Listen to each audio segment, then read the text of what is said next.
আসসালামু আলাইকুম প্রিয় দর্শক মণ্ডলী। গত ক্লাসে আমি সামারি কাকে বলে এবং এর যে বৈশিষ্ট্য রয়েছে সেগুলো সম্পর্কে আলোচনা করেছি।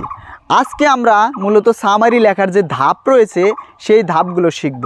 মূলত অষ্টম শ্রেণীর ইংরেজি বইয়ে সামারি লেখার টোটাল 7টা ধাপ উল্লেখ করা হয়েছে।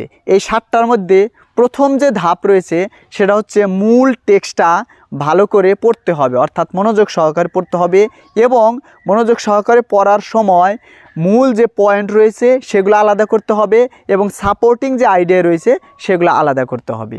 2 নাম্বার ধাপ রয়েছে যে এই যে মূল যে ধারণা রয়েছে এই আইডেন্টিফাই করার পর মূল ধারণা করে একটা লিস্ট আকারে প্রকাশ করতে হবে, অর্থাৎ একটা লিস্ট করতে হবে যে কোন কোন পয়েন্টগুলো আমার এই সামারিতে লিখব। 3 নাম্বার ধাপ রয়েছে যে একটা সামারি লেখা শুরু করার পর সামারিতে একটা ইন্ট্রোডাক্টরি বাক্য দিতে হবে। 4 নম্বর ধাপ হচ্ছে এই যে একটা ইন্ট্রোডাক্টরি বাক্য দিয়ে শুরু করার পর এর আগের যে মূল আইডিয়াগুলো লিস্ট করা হয়েছে সেই আইডিয়াগুলোকে সেন্টেন্স আকারে উপস্থাপন করতে হবে। এবং 5 নম্বর যে ধাপ রয়েছে এই সেন্টেন্সগুলোকে এক বা একাধিক অনুচ্ছেদে লিখতে হবে। যদি ইটা বড় হয়, সামারিটা যদি বড় হয় তাহলে একাধিক অনুচ্ছেদে লেখা যেতে পারে, আর যদি দেখা যায় যে না সামারিটা ছোট তাহলে আমরা একটা প্যারাগ্রাফে লিখব। 6 নাম্বার যে ধারণা রয়েছে যে এই যে প্যারাগ্রাফ আকারে লিখব এটা লেখার সময় কিছু কোহেসিভ ডিভাইস ব্যবহার করব এবং ট্রানজিশনাল যে কিছু রয়েছে ওয়ার্ড রয়েছে সেই ট্রানজিশনাল ওয়ার্ডগুলো আমরা ব্যবহার করব।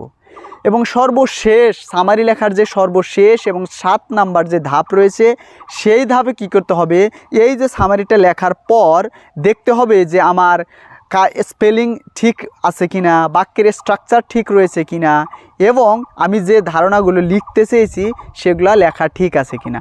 আর এগুলো যদি সব কিছু ঠিক থাকে তাহলে সামারি লেখাটা খুব সুন্দর হয়েছে এবং ভালোভাবে শেষ হয়েছে।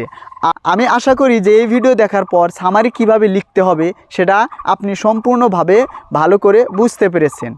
আর এই সম্পর্কে অনেক ভিডিও আমার ইউটিউব চ্যানেলে দেওয়া হয়েছে, এগুলো আপনি অন্যান্য ভিডিওগুলো দেখে নিতে পারেন।